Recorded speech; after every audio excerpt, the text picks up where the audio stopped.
कार्तिक महात्म 27वां अध्याय। राजा पृथु ने कहा, हे नारद जी, आपने कृष्णा और वेणी नदी के तट पर बनियों और कल्हा ने जिस प्रकार मुक्ति पाई वह कथा हमको सुनाई। मैंने भली प्रकार सुनी।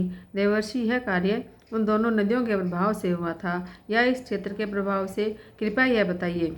नारद जी बोले, कृष्णा नदी साक्षात भगवान श्री कृष्ण चंद्र जी महाराज का शरीर है और वेणी नाम वाली नदी भगवान शंकर का शरीर है। इन दोनों नदियों के संगम का महात्म्य श्री ब्रह्मा जी भी वर्णन करने में असमर्थ हैं। फिर भी चूंकि आपने पूछा है, अतएव मैं आपको इसकी उत्पत्ति का वृत्तांत सुनाऊंगा।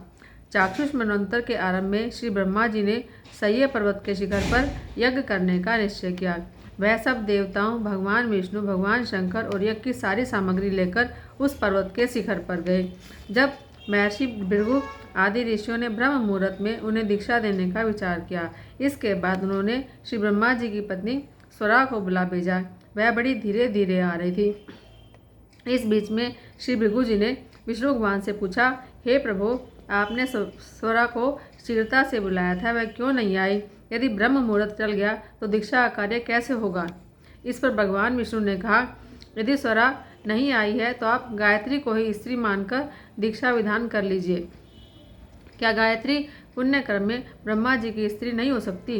नारद जी बोले, भगवान विष्णु ने भगवान शंकर की बात का समर्थन किया। यह बात सुनकर भृगु जी ने गायत्री को भी श्री ब्रह्मा जी के दाईं ओर बिठाकर दीक्षा विधान शुरू कर दिया। ऋषि मंडल गायत्री को दीक्षा दे रहा था, इतने में स्वरा यज्ञ मंडप में पहुंच गई।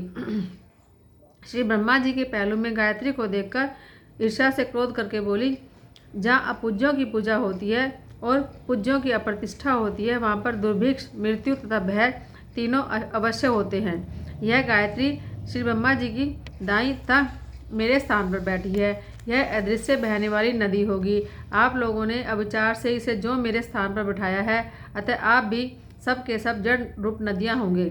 नारद जी ने महाराजा पृथु से कहा, हे राजन, इस प्रकार स्वरा के श्राप को सुनकर गायत्री क्रोध के मारे होठ काटने लगी। देवताओं के मना करने पर भी उसने स्वरा को शाप दे दिया और बोली, ब्रह्मा जी जैसे तुम्हारे पति हैं वैसे ही मेरे भी हैं। तुमने व्यर्थ ही श्राप दिया है, अतएव तुम बेनदी हो जाओ। नारद जी ने कहा, तब तो देवताओं में खलबली मच गई। वह स्वरा को दंडोत प्रणाम करके कहने लगे, हे देवी, तुमने जो ब्रह्मा आदि सब देवताओं को श्राप दिया है, इससे यदि सब जड़ रूप हो जाएंगे तो फिर निश्चय ही तीनों लोग नष्ट हो जाएंगे, क्योंकि यह श्राप तुमने बिना विचारे दिया है, इसको वापस ले लो। स्वरा ने कहा, हे देवतागण, चूंकि आपने यज्ञ के आरंभ में गणेश पूजन नहीं किया, इसलिए यह विघ्न आ गया है। मेरा यह श्राप खाली नहीं जा सकता, इसलिए आप सब अपने अपने अंशों से नदियाँ बनेंगे। हम दोनों सोते भी अपने अपने अंशों से पश्चिम में बहने वाली नदियाँ बनेंगी। देवर्षि नारद जी ने राजा पृथु से कहा, स्वरा के यह वचन सुनकर सभी देवता, भगवान शंकर और विष्णु आदि अपने अपने अंशों से नदियाँ बन गए। भगवान विष्णु के अंश से कृष्णा, भगवान शंकर के अंश से वेणी, श्री ब्रह्मा जी के अंश से ककुदम वदी नाम वाली नदियाँ उत्पन्न हुई। सभी देवताओं ने अपने अंशों को जड़ बनाकर वहीं सह्य पर्वत पर फेंक दिया। फिर इन तीनों के अंश अलग अलग नदियों के रूप में बहने लगे।